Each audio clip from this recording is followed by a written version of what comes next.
Assalamualaikum warahmatullahi wabarakatuh.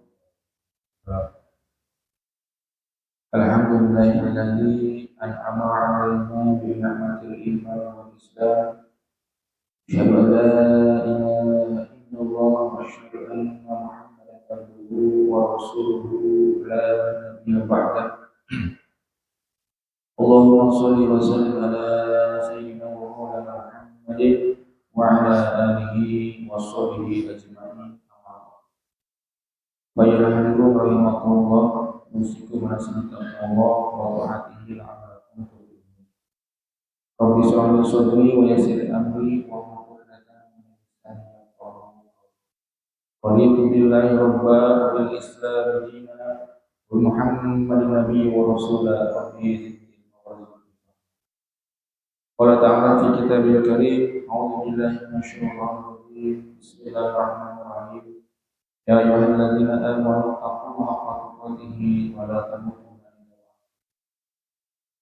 Wa qala ta'ala aidan, ya ayyuhalladzina amanu khudhu fis-silmi kaffah wa la tattabi'u khutuwati syaitan innahu lakum aduwwun mubin. Shadaqallahu azim. Segala puji hanya milik Allah, Rabb semesta alam, yang telah memberikan berbagai macam kenikmatan kepada kita. Paling utama tiada lain adalah kenikmatan iman Islam. Salawat dan salam semoga senantiasa tercurah kepada suri tauladan umat manusia, yakni Habibana wa Nabiyyina Muhammad sallallahu alaihi wasallam. Tidak lupa mudah-mudahan terlimpah surah juga kepada keluarganya, kepada para sahabatnya, kepada para berikutnya hingga kita sebagai umatnya yang mudah-mudahan mendapatkan syafaatnya nanti di yaumil akhir. Amin ya Allah ya Rabbal. Alhamdulillah kita sudah melewati waktu demi waktu, subuh demi subuh. Tentu harapan kita tiada lain Allah Subhanahu wa taala menerima segala amal ibadah kita, dan yang paling penting adalah Allah Subhanahu wa taala mengampuni kita. Karena ketika kita selesai Ramadan kemudian dosa-dosa kita tidak diampuni, maka ini sungguh celaka. Sabda Nabi demikian. Jadi yang celaka, yang rugi, Ramadan lewat, kita tidak diampuni. Oleh karenanya yang harus kita minta itu adalah ampunan. Adapun untuk yang lain insya Allah seperti rezeki dan lain sebagainya, Allah pasti memberikan, pasti dengan jaminan yang sangat jelas di Al-Quran maupun di Al-Hadis. Allah akan memberikan. Namun ampunan, jika kita tidak meminta dengan berulang-ulang taubatan nasuha mungkin yang pernah dibahas, maka kita akan celaka, kita akan rugi. Oleh karenanya marilah kita memperbanyak istighfar, kemudian kita memperbanyak ibadah kita dengan ikhlas karena Allah Taala. Hadirin jemaah rahmatullah yang seharusnya mengisi pada kesempatan kali ini adalah yang di depan karena beliau berhalangan hadir, bisa menggantikan. Sebelum ke materi selanjutnya, sedikit melanjutkan yang kemarin dulu ya, bahwa Allah Subhanahu wa taala mewajibkan kepada kita berdakwah yang terkadang luput dari umat Islam, lupa bahwa ada kewajiban selain daripada sholat, puasa, zakat, haji, yaitu kewajiban berdakwah. Kemarin kita sudah menyinggung bagaimana secara individu kita diwajibkan oleh Allah berdakwah. Namun ada kalanya dalam berdakwah menghadapi rintangan, hambatan, tantangan, bahkan mungkin berupa ancaman yang datang bukan dari individu, yang sifatnya adalah terorganisir. Dari Imam Ali radhiyallahu anhu, para muwajjah, mengatakan dengan kata-kata bijaknya, bukan hadisnya, kata-kata bijak. Jadi kalau Bapak bisa searching atau ada bukunya juga, kata-kata mutiara dari Imam Ali itu paling banyak karena memang keluasan ilmunya. Nah, salah satunya yang paling dikenal itu salah satunya yaitu mengatakan dengan kata bijaknya bahwa kebaikan yang hanya satu orang akan dikalahkan oleh keburukan, kemaksiatan yang terorganisir, yang dengan kelompok, dengan sistem. Seperti apa? Misalnya, seseorang menyampaikan suatu kebaikan. Kebaikan tersebut menghadapi rintangan yang sudah bukan lagi orang, tapi misalnya gangster. Ada ketuanya, ada aturannya. Contoh apa Pak? Misalnya saya pribadi, awas ini anak-anak LGBT, bahaya LGBT, LGBT. Ya, saya ngomong secara individu, ternyata ya, yang memasarkan LGBT itu terorganisir, foodplay diundang, duitnya nggak sedikit, pakai sponsor, ya.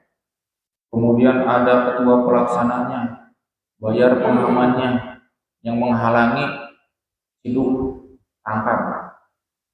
Contoh, pernah kan ya dulu mau ada konser foodplay, itu terorganisir. Tidak mungkin semata-mata bisa konser, pasti di sana ada ketuanya, ada sistemnya, ada sponsornya, ada pemodalnya, bahkan internasional. Buat undang-undangnya dulu boleh, ya. Mereka mengupayakan kebongkaran, kemaksiatan, kejahatan. Yang ngomong ustadz-ustadz yang punya kekuatan, kalah. Maka benar kata Imam Ali, kebaikan yang hanya satu orang pasti akan dikalahkan oleh keburukan, kemaksiatan, kemungkaran yang sifatnya terbatas.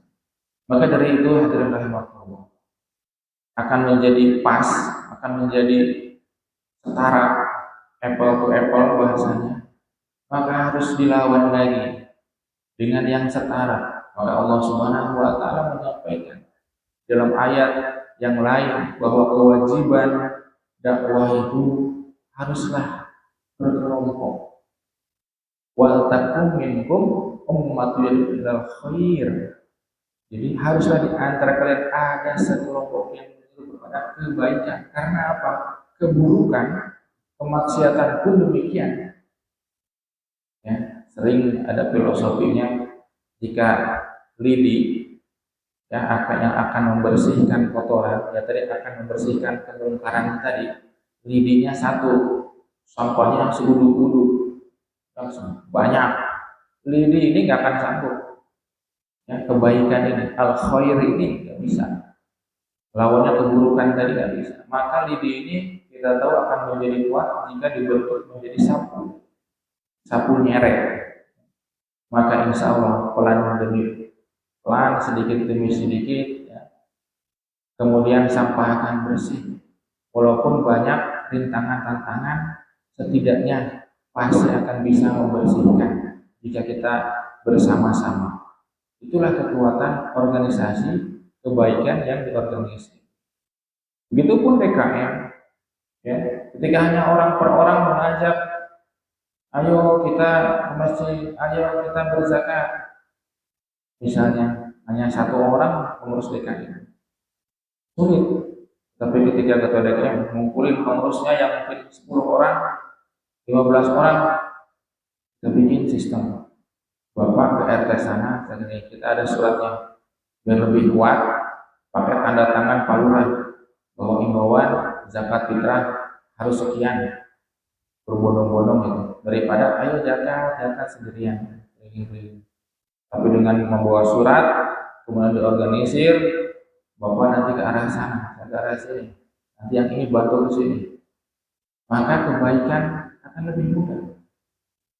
Jadi apple to apple. Untuk apa? Kemudian muruna bil ma'ruf. Nah, ini dakwah.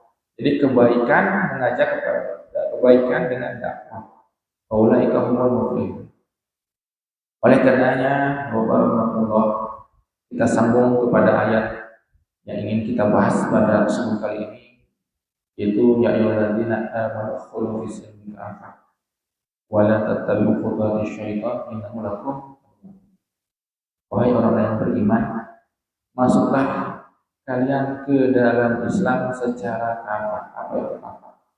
Menyeluruh, komprehensif dari A sampai Z, tanpa memilah, tanpa memilih, diambil semuanya, baik yang terasa ringan maupun yang seolah-olah terasa berat. Itu biasanya yang membuat menilai-nilai itu hawa nafsu. Ya, hawa nafsu kita itu dikasih beban oleh Allah berupa apa? Berupa kenikmatan sehat ringan. Dikasih sakit kadang bilang berat. Dikasih oleh Allah kecukupan. Dikasih oleh Allah kelebihan. Mana kira-kira dalam harta yang terasa berat? Di sini mengatakan hawa nafsu kita yang berat itu yang kecukupan, yang pas. Padahal itu adalah timbangan dari hawa nafsu kita. Kenapa kita tidak mengatakan bahwa harta yang berlebih itu berat? Itu hawa nafsu kita. Karena seolah-olah kalau banyak harta itu kita bisa beli ini beli itu. Itu hawa nafsu kita. Tapi kalau yang kecukupan, aduh diirit-irit, dipas-pasin. Nanti besok nggak ada, kalau sekarang dihambur-hambur, buat besok nggak ada. Maka hawa nafsu terkadang sering mengatakan, oh ini berat nih, nah ini ringan nih.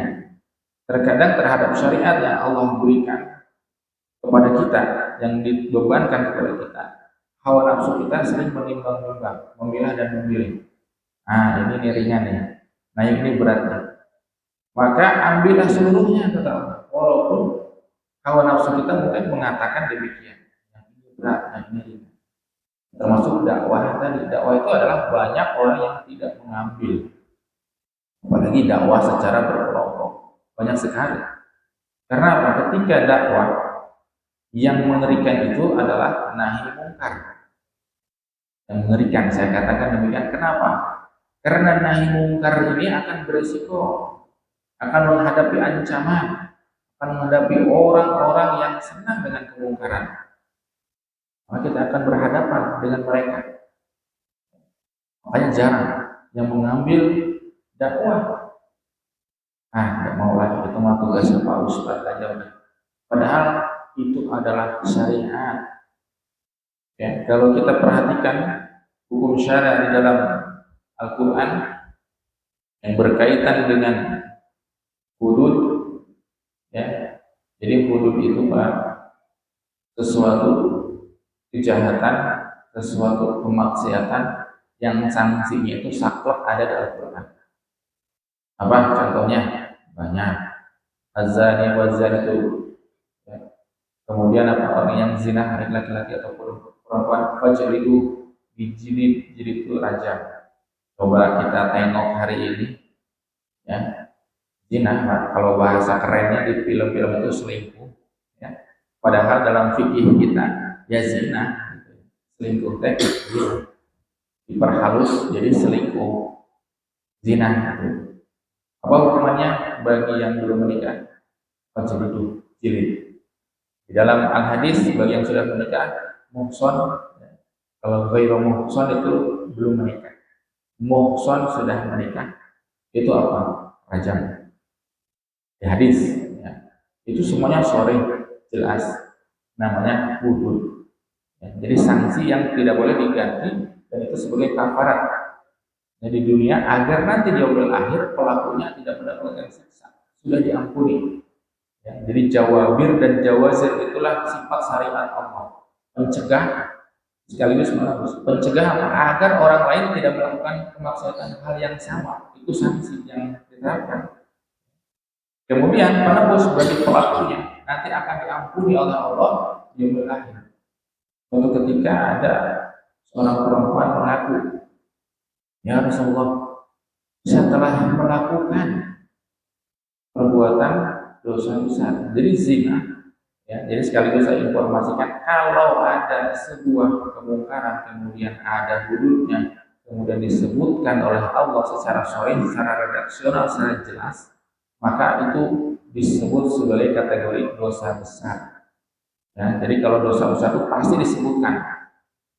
Hanya Allah Subhanahu wa taala menyebutkan dosa-dosa besar itu di Al-Qur'an salah satunya. Demikian, agar kita menjauhi. Kemudian tadi kisahnya adalah mengaku berzina. Raja merasa tunggu dulu, ya kata raja, dicek dulu, ya apa benar kalau itu, ya. Sampai ada kesaksian, ada saksi, nah ternyata masih tunggu dulu karena ya perempuan ini hamil. MBA kalau zaman saya namanya MBA, nggak tahu sekarang namanya apa sih? Married by accident. Jadi kalau yang dikawinkan karena hamil duluan, nah itu sebenarnya dosa. Nah ini hudud ya. Kemudian apa?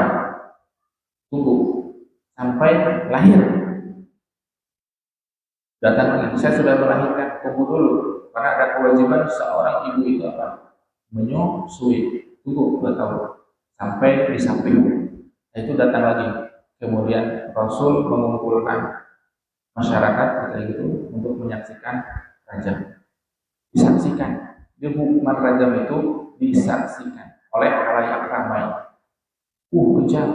Begini, begitu. Mari kita saksikan hari ini betapa banyak orang, anak tanpa ayah, betapa banyak anak-anak kemudian menjadi siklusnya itu menjadi nggak benar, betapa banyak akhirnya anak-anak jalanan yang akhirnya menjadi korban-korban siklusnya buruk. Gara-gara apa? Gara-gara apa? Gara-gara perzinahan yang selingkuh itu. Kalau kita berpikir pakai akal waras bukan hawa nafsu, pasti tidak akan menyalahkan hukum Allah. Ya Pak, kita lihat banyak sekali orang anak-anak yang tidak berdosa lahir tidak ditanggapi. Karena tadi ya, hasil-hasil dari seperti itu. Kemudian siklusnya tidak berhenti, ya, yaitu dengan berbagai macam aneka macam penyakit yang disebut dengan kalau istilah sekarang penyakit kelamin. Padahal Allah Subhanahu wa taala sudah mewanti-wanti dari dulu. Walaupun tidak disebutkan secara saklek akan muncul ataupun penyakit-penyakit yang aneh, itu awalnya dari mana? Dari pergaulan bebas. AIDS sampai hari ini nggak ada obatnya. HIV bermunculan, ya penyakit-penyakit aneh bermunculan. Tetapi terkadang hawa nafsu kita sebagian orang bahkan tidak dipungkiri, orang Islam sendiri mengatakan waduh kejam sekali ini hukum Allah, padahal hari ini kejam, lebih kejam ketika hukuman rajam tidak diterapkan. Banyak orang melakukan kemaksiatan, banyak orang terkena penyakit yang aneh-aneh gara-gara kelakuan orang-orang yang fasik. Ini satu dari hulu, yaitu yang sifatnya saklek, ada keterangannya. Maka kata Allah Subhanahu wa taala, ini harus dihentikan. Bagaimana cara menghentikannya? Ini kejahatan ini salah satunya adalah by design, enggak berdiri sendiri. Ya, enggak ada sebuah kemungkaran hari ini itu berdiri sendiri. Semuanya by design. Oleh siapa? Oleh orang-orang yang senang kemungkaran, oleh orang-orang yang senang dengan kemaksiatan. Karena di situ ada yang sifatnya profit bagi mereka, keuntungan bagi mereka, materi bagi mereka. Betul nggak ini? Coba kita lihat. Siapa yang diuntungkan dengan bisnis esek-esek, dengan bisnis perzinahan, dengan bisnis pornografi? Siapa? Di sana ada yang mendulang uang, di sana ada yang mengambil meraup keuntungan, yang menjadi korban umat Islam, menjadikan objek korban maupun objek eksploitasi duitnya. Yang dagangnya, ya, korbannya adalah yang menjadi misalnya contoh yang PSK, orang Islam, yang pelakunya orang Islam, yang untuk orang non Muslim. Mohon maaf, ya. Ada juga mungkin ya, dengan bisnis esek-esek seperti itu. Jadi di sana diorganisir by design semuanya kemaksiatan itu. Kalau saya sering menyampaikan di remaja itu, ya, gempuran dari kemaksiatan itu 5 F, ya, film, fashion, food, ya, melalui tontonan, melalui makanan, melalui pakaian, ya, melalui gaya hidup, ya, football termasuk di dalam.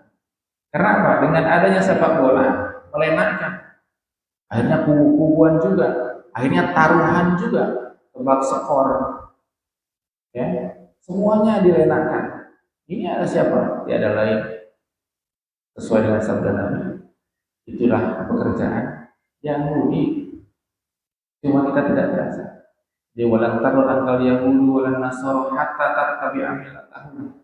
Tidak akan pernah ridho, ya, Yahudi dan Nasrani sampai kita siapa umat Islam mengikuti, bukan pindah agama.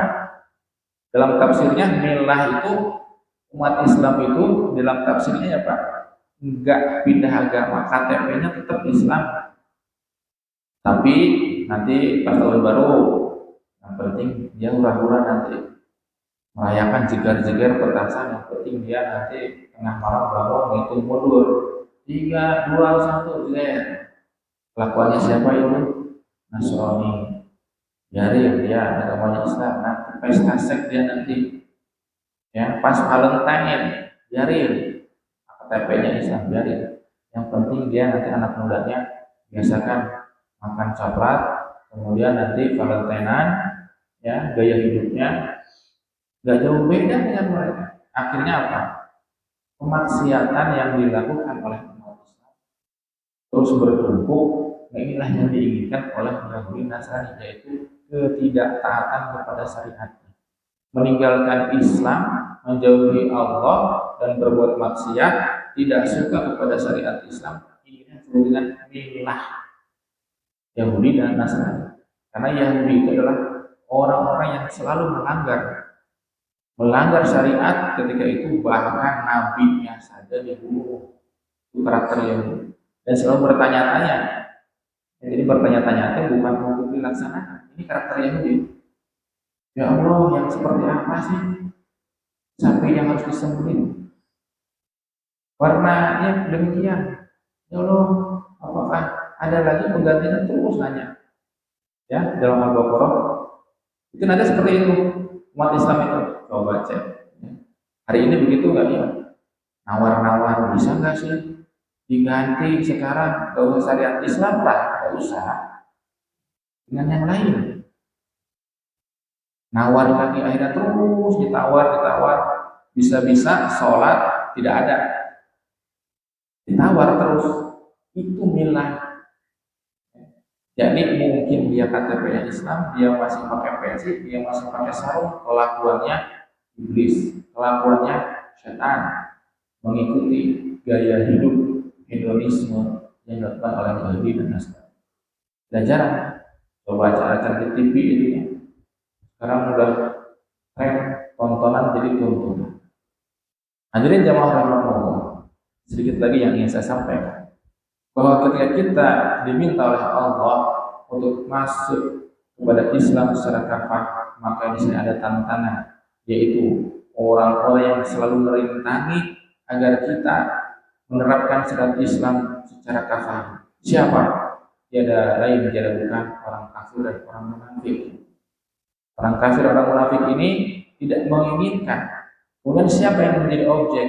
Orang-orang Islam yang masih belum paham.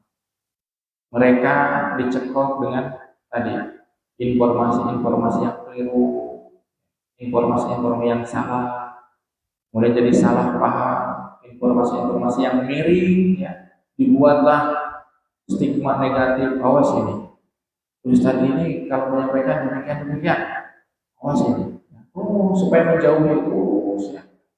Jadi stigma negatif namanya. Awas ini, nanti jadi begini, nanti jadi begini. Terus, ya. Akhirnya umat-umat Islam yang belum memahami, menjadi salah paham. Maka dari itu marilah kita pelajari Islam ini secara kafah dari A sampai Z, bahwa kita jangan sampai tidak mengetahui ya. Tadi salah satunya hukum dalam Al-Quran ada yang disebut dengan rajam. Dalam Al-Quran juga beberapa ayat sebelum kewajiban puasa itu apa? Ya, kita bacakan, ya mungkin sudah lewat terus kita, ya ayyuhallazina amanu kutiba alaikumul qisas. Qisas apa coba qisas? Ya, sama frasanya kutiba. Kalau dalam ilmu tafsir kutiba itu fardu alaikum, enggak ada yang lain.